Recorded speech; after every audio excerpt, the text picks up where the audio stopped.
Israel പ്രധാനമന്ത്രി Benjamin നെതന്യാഹുവിനെ ലക്ഷ്യമിട്ട് ഹൂതികളുടെ ballistic missile ആക്രമണം. ടെൽ അവീവിലേക്ക് നടത്തിയ ബാലിസ്റ്റിക് ആക്രമണത്തെ ഇസ്രായേലിന്റെ പ്രതിരോധ സംവിധാനം കാര്യക്ഷമമായി പ്രതിരോധിച്ചു എന്നുള്ള വിവരങ്ങളാണ് പുറത്തു വരുന്നത്. ബെഞ്ചമിൻ നെതന്യാഹുവിനെ വധിക്കാനുള്ള ഇറാൻ ഉത്തരവിന് പിന്നാലെയാണ് നെതന്യാഹുവിനെ ലക്ഷ്യമിട്ട് ടെൽ അവീവിലേക്ക് ഹൂതികൾ ബാലിസ്റ്റിക് മിസൈൽ പ്രയോഗിച്ചത് എന്ന വിവരമാണ് പുറത്തു വരുന്നത്. ഒന്നല്ല ഒന്നിലധികം ബാലിസ്റ്റിക് മിസൈലുകൾ ഹൂതികൾ ഇസ്രായേലിലേക്ക് ലക്ഷ്യമിട്ട് അയച്ചുവെങ്കിലും ഇസ്രായേലിൻ്റെ പ്രതിരോധ സംവിധാനം ഇന്റർസെപ്റ്ററുകൾ അതിനെയെല്ലാം പ്രതിരോധിച്ചു എന്നുള്ള വിവരങ്ങൾ പുറത്തു വരികയാണ്. ഇസ്രായേലിൻ്റെ ഭൗമ പരിധി കടന്ന ബാലിസ്റ്റിക് മിസൈലുകൾ ടെൽ അവീവിലുടനീളം അപായ സൈറണുകൾ മുഴക്കുന്നതിന് ഇടയാക്കിയെന്നുള്ള വിവരങ്ങളും ഇസ്രായേലിൻ്റെ മാധ്യമങ്ങൾ തന്നെ നൽകുകയാണ്. ഇസ്രായേലിന്റെ പ്രതിരോധ സംവിധാനത്തിന്റെ മികവ് കൊണ്ട് മാത്രമാണ് ബാലിസ്റ്റിക് ആക്രമണത്തെ തടഞ്ഞതെന്ന് IDF വ്യക്തമാക്കുന്നു. ബാലിസ്റ്റിക് മിസൈൽ ആക്രമണം നടന്ന സമയത്ത് ടെൽ അവീവിലെ പ്രത്യേക കോടതിയിൽ വിചാരണ നേരിടുകയായിരുന്നു ബെഞ്ചമിൻ നെതന്യാഹു. വിചാരണ നടക്കുന്നത് ഭൂമിക്കടിയിലുള്ള പ്രത്യേകം തയ്യാറാക്കിയ ഒരു കോടതി മുറിയിലാണ്. ഏറ്റവും സുരക്ഷിതമായൊരു കോടതി മുറിയാണ്. ഏത് ആക്രമണത്തെയും ബോംബ് സ്ഫോടനങ്ങളെയും പ്രതിരോധിക്കാൻ കഴിവുള്ള അതീവ സുരക്ഷിതമായ ഒരു കോടതി മുറിയിലാണ്, പ്രത്യേകം തയ്യാറാക്കിയ കോടതി മുറിയിലാണ് ഇപ്പോൾ ബെഞ്ചമിൻ നെതന്യാഹുവിൻ്റെ ട്രയൽ നടന്നുകൊണ്ടിരിക്കുന്നത്. സൈറണുകൾ മുടങ്ങിയ സമയത്തും യാതൊരു ഭാവഭേദവുമില്ലാതെ ഈ വിചാരണ നേരിടുകയായിരുന്നു ബെഞ്ചമിൻ നെതന്യാഹു എന്നുള്ള വിവരമാണ് പുറത്തു വരുന്നത്. ബെഞ്ചമിൻ നെതന്യാഹു വിചാരണ നേരിടുന്ന സമയത്ത് ടെൽ അവീവിലുടനീളം അപായ സൈറണുകൾ മുഴങ്ങിയെന്നുള്ള വാർത്തകളും പുറത്തു വരികയാണ്. ഹൂതികൾ ഇതെന്തിനുള്ള പുറപ്പാടാണ്? യമൻ എന്ന ഇസ്ലാമിക രാജ്യം വീണ്ടും ഇസ്രായേലിനെ പ്രകോപിപ്പിക്കുകയാണ്. യമനിൽ നിന്ന് ഇസ്രായേലിലേക്ക് ബാലിസ്റ്റിക് മിസൈൽ എത്തി. ഇസ്രായേൽ സൈന്യം യമനിൽ നിന്നും വന്ന എല്ലാ ബാലിസ്റ്റിക് മിസൈലുകളും ആകാശത്ത് വെച്ച് തന്നെ തകർത്ത് തരിപ്പണമാക്കി.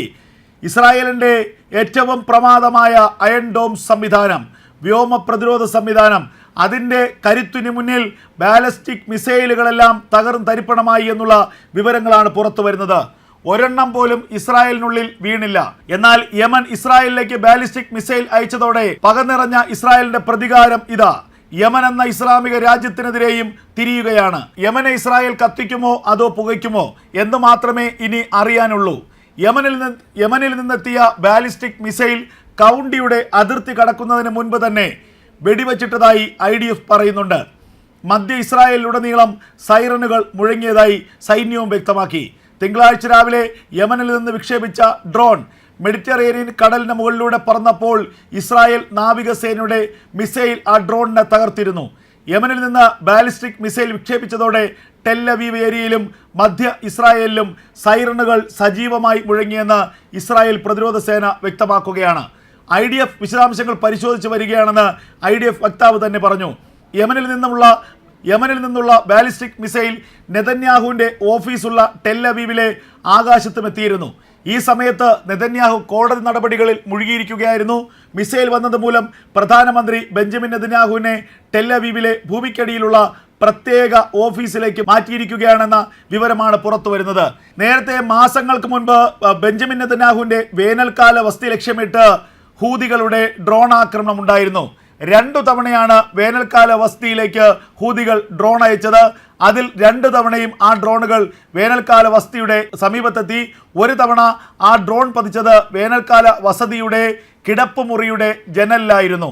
മറ്റൊന്ന് ആ വീടിൻ്റെ കോമ്പൗണ്ടിൽ പതിച്ചു. അത് ഇറാൻ നിർമ്മിതമായ ഡ്രോണുകളാണ് അന്ന് ഹൂതികൾ ഇസ്രായേലിന് നേരെ അയച്ചത്. അതിന് പിന്നാലെ ഇറാന്റെ പരമോന്നത നേതാവ് ആയത്തുള്ള അലി ഖമേനിയുടെ ഒരു പ്രസ്താവന ഉണ്ടായിരുന്നു. ബെഞ്ചമിൻ നെതന്യാഹുവിൻ്റെ കിടപ്പുമുറി വരെ ഇസ്രായേലിൻ്റെ ഡ്രോണുകൾ എത്തിക്കാൻ കഴിഞ്ഞെങ്കിൽ ബെഞ്ചമിൻ നെതന്യാഹുവിനെ ഇറാൻ വധിച്ചിരിക്കുമെന്നായിരുന്നു അന്ന് ഖമേനി പറഞ്ഞത്. കഴിഞ്ഞ മണിക്കൂറുകളിൽ ഏറ്റവും പ്രധാനപ്പെട്ട ഒരു വാർത്ത അന്താരാഷ്ട്ര മാധ്യമങ്ങൾ തന്നെ നൽകി. ബെഞ്ചമിൻ നെതന്യാഹുവിനെതിരെ ഇറാൻ മരണ വാറണ്ട് പുറപ്പെടുവിച്ചിരിക്കുന്നു.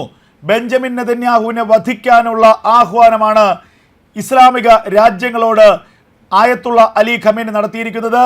ബെഞ്ചമിൻ നെതന്യാഹുവിനെ വധിച്ചില്ലെങ്കിൽ ലോകത്തുള്ള എല്ലാ ഇസ്ലാമിക ഭീകരവാദത്തെയും ബെഞ്ചമിൻ നെതന്യാഹു നശിപ്പിക്കുമെന്ന് ഇറാൻ ഭയപ്പെടുന്നു. സിറിയ ഏറ്റവും പ്രധാനപ്പെട്ട ഒരു ഇസ്ലാമിക തീവ്രവാദത്തിൻ്റെ കേന്ദ്രമായിരുന്നു. ആ സിറിയയുടെ മുക്കും മൂലയും തവിട് പൊടിയാക്കുകയാണ് ഇപ്പോൾ ഇസ്രായേൽ സേന ചെയ്തുകൊണ്ടിരിക്കുന്നത്. സിറിയയിലെ അസദ് ഭരണകൂടത്തിൻ്റെ തകർച്ചയ്ക്ക് പിന്നാലെ സിറിയയിലുടനീളം ഇസ്രായേൽ നടത്തിയത് മാരകമായ ആക്രമണമാണ്. ആക്രമണം നടത്തിയെന്ന് മാത്രമല്ല, സിറിയയുടെ പക്കലിരിക്കുകയായിരുന്ന ഹെർബൺ പർവ്വതം പിടിച്ചെടുത്തു. അതുപോലെ തന്നെ ഗൊലാൻ കുന്നുകളുടെ ഏറ്റവും മുകളിൽ വരെ ഇസ്രായേൽ സേന എത്തി.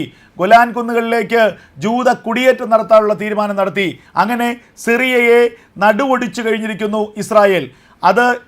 അത് ഇറാൻ ഉണ്ടാക്കിയ തിരിച്ചടി ചെറുതല്ല. കാരണം ഇറാൻ്റെ ആയുധശേഖരത്തിൻ്റെ വലിയൊരു ഭാഗം സിറിയയിൽ സൂക്ഷിച്ചിരിക്കുകയായിരുന്നു. ആ ആയുധശേഖരമെല്ലാം തന്നെ ഇസ്രായേൽ നാമാവശേഷമാക്കി. അതിന് പിന്നാലെയാണ് ഇപ്പോൾ ഇറാനിലെ ആണവ കേന്ദ്രങ്ങൾ ഇസ്രായേൽ ലക്ഷ്യപ്പെടുന്നു എന്നുള്ള വാർത്തകൾ പുറത്തു വന്നത്. ഈ സാഹചര്യത്തിലാണ് മറ്റ് ഗത്യന്തരമില്ലാതെ ഇറാൻ്റെ പരമോന്നത നേതാവ് തന്നെ ഇസ്രായേലിനെതിരെ, ബെഞ്ചമിൻ നെതന്യാഹുവിനെതിരെ മരണ വാറണ്ട് പുറപ്പെടുവിച്ചത്. വലിയ ഭീഷണിയാണ് നെതന്യാഹുവിനെതിരെ ഇപ്പോൾ ഖമേനി നടത്തിയിരിക്കുന്നത്. ലോകത്തുള്ള അന്താരാഷ്ട്ര നീതിന്യായ കോടതികളും അന്താരാഷ്ട്ര സമൂഹങ്ങളൊന്നും തന്നെ ബെഞ്ചമിൻ നെതന്യാഹുവിനെ ഒന്നും ചെയ്യില്ല. നെതന്യാഹുവിൻ്റെ രോമത്തിൽ തൊടാൻ പോലും അന്താരാഷ്ട്ര സമൂഹങ്ങൾക്കോ കഴിയില്ല എന്ന് ഖമേനി പറയുന്നു. അതുകൊണ്ട് ഇസ്ലാമിക രാജ്യങ്ങൾ ഒറ്റക്കെട്ടായി നിന്ന് നെതന്യാഹുവിനെതിരെ പോരാടണം. ഇസ്ലാമിക രാജ്യങ്ങൾ നെതന്യാഹുവിനെ വധിക്കാനുള്ള ആ ഉത്തരവാദിത്തം ഏറ്റെടുക്കണം.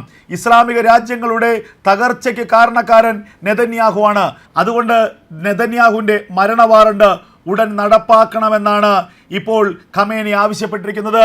ഖമേനിയുടെ പ്രകോപനപരമായ ആഹ്വാനം പുറത്തു വന്നിരിക്കുന്നു. അതിന് തൊട്ടു പിന്നാലെയാണ് ഹൂതികളുടെ ബാലിസ്റ്റിക് മിസൈൽ ആക്രമണം ഇസ്രായേലിന് നേരെ ഉണ്ടായിരിക്കുന്നത്. ടെൽ അവീവിലുള്ള ബെഞ്ചമിൻ നെതന്യാഹുവിൻ്റെ ഓഫീസ് ലക്ഷ്യമിട്ടുള്ളതായിരുന്നു ഒരു ബാലിസ്റ്റിക് മിസൈലെങ്കിൽ മറ്റൊന്ന് ഇസ്രായേലിൻ്റെ മറ്റു പ്രദേശങ്ങൾ ലക്ഷ്യമിട്ടുള്ളതായിരുന്നു. എന്നാൽ എല്ലാ ബാലിസ്റ്റിക് മിസൈലുകളെയും ഇസ്രായേലിൻ്റെ പ്രതിരോധ സംവിധാനം തകർത്തു എന്നുള്ള വിവരങ്ങളാണ് പുറത്തു വരുന്നത്. വളരെ ഗൗരവത്തോടു കൂടിയാണ് ഹൂതികളുടെ ഈ ആക്രമണത്തെ ഇസ്രായേൽ കാണുന്നത്. ഇനി യമൻ എന്ന രാജ്യത്തിനെ ഇസ്രായേൽ കത്തിക്കുമെന്ന കാര്യത്തിൽ ഒരു തർക്കവുമില്ല. കാരണം അവരുടെ ഏറ്റവും പ്രധാനപ്പെട്ട വ്യക്തിത്വത്തെയാണ്, പ്രധാനമന്ത്രി ബെഞ്ചമിൻ നെതന്യാഹുവിനെയാണ് ഹൂതികൾ ലക്ഷ്യമിട്ടത്.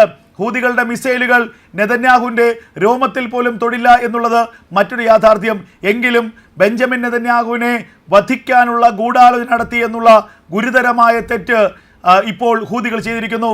ആ തെറ്റിനുള്ള ശിക്ഷ അവർക്ക് ലഭിക്കുക തന്നെ ചെയ്തിരിക്കും.